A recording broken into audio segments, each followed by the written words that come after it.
Hi there, it's Wendy from Ask the Landlady, and I'm here with all the tips and tricks to help you make a profit in real estate rentals. I do have a book out, Lessons from the Landlady and Lift Your Family Out of Chaos.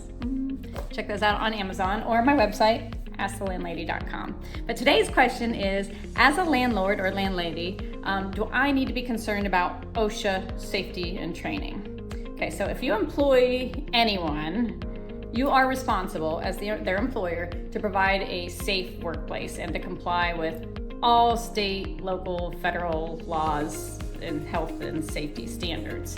OSHA, which stands for Occupational Safety and Health Administration, is a regulatory agency under the U.S. Department of Labor. So they have a great website with a lot of good resources, and there are some things that are particularly for larger corporations. For example, if you have over 10 employees, then every time there's an injury or illness, you do have to file a report and send that to them. But if you have under 10, you don't have to do that unless it becomes a more catastrophic event. And your local OSHA office or agency can help you determine where you might have to do those and be compliant about those types of things. And again, also check out the website. But in any case, it's always a good idea for landladies and landlords to have some safety policies and procedures in place. So what we do is, as part of our employee handbook, we have we have a binder with some safety procedures that we ask everybody coming in to read through, and every once in a while my head maintenance guy might have a little safety session on certain things like proper lifting techniques or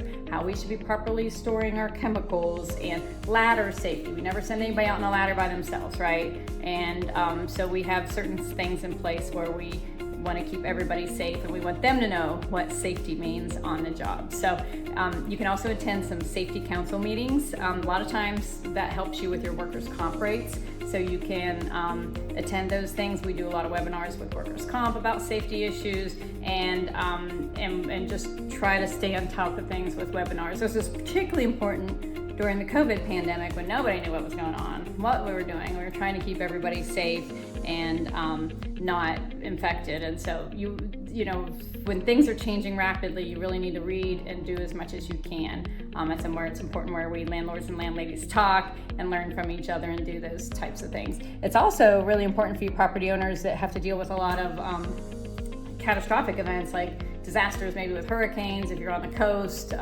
fires, those types of things. You should always have a disaster plan in place so that your staff knows what to do if that situation arises. Also, you want to keep your tenants as safe as possible. So that means if you have a roofing contractor come in to fix a roof, you want to make sure that they are in compliance with OSHA standards. So that's something that you will find out and make sure that they have an insurance policy in place, that they have workers' comp for their employees, and they utilize safety equipment when they're using ladders and operating equipment, especially if your tenants are still living there and coming in and out, and that they properly inform your tenants if there's a dangerous situation.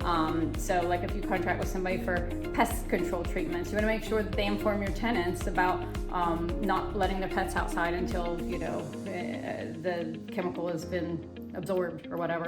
So those are all things that you want to be aware of as well. I happen to have a folder with about 15 work safety handouts that I utilize in my own business, and it's sold in my packet of forms for only $19.95. And that gives you everything: my lease, my application, my fair housing stuff, as well as my little safety training things that I have for employees that might be helpful to you, especially if you just have a handful of people and you don't really have anything in place that you want them to sign off on and know about as well. And you can find that at my website, which is www.askthelandlady.com. So check that out.